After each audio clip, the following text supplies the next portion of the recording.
ایک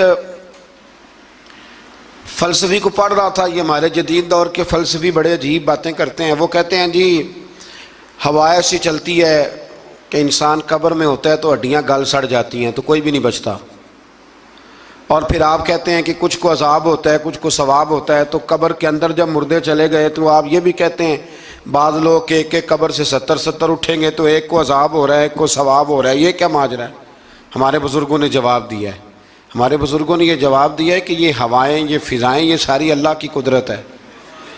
ہر آدمی کو ٹھنڈ لگ جاتی ہے سردیوں کے موسم میں۔ میں نے کچھ ایسے بندے دیکھے ہیں، بلکہ کوئی مجھے کہے گا تو میں دکھا دوں گا، ساری سردیاں سویٹر نہیں پہنتے، پھر فوت ہو جاتے ہیں۔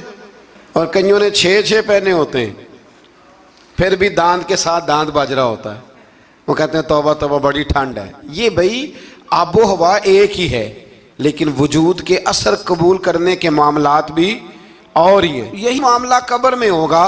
دیکھیں نا حضرت عزیر علیہ السلام کے گدھے نے بھی آب و ہوا لکھی اور کھانے نے بھی، تو گدھا گل سڑ گیا پر کھانا گلا سڑا۔ دوسری بات یہ کہ قبر میں بندے اکٹھے ہیں تو کسی کو عذاب تو کسی کو ثواب۔ تو امام جلال الدین سیوطی رحمۃ اللہ علیہ فرماتے ہیں 2 بھائی اگر ایک پلنگ پہ سوئے ہوں تو ایک خواب میں لاہور ہوتا ہے دوسرا پشاور ہوتا ہے، سوئے کہاں ہوتے ہیں؟ اکٹھے ایک پلنگ پہ۔ وہ ایک کہتا ہے میں رات کو لاہور تھا اور دوسرا کہتا ہے نہیں تو غلط کہہ رہا ہے میں تو پشاور تھا، تو ہوتے کہاں ہیں؟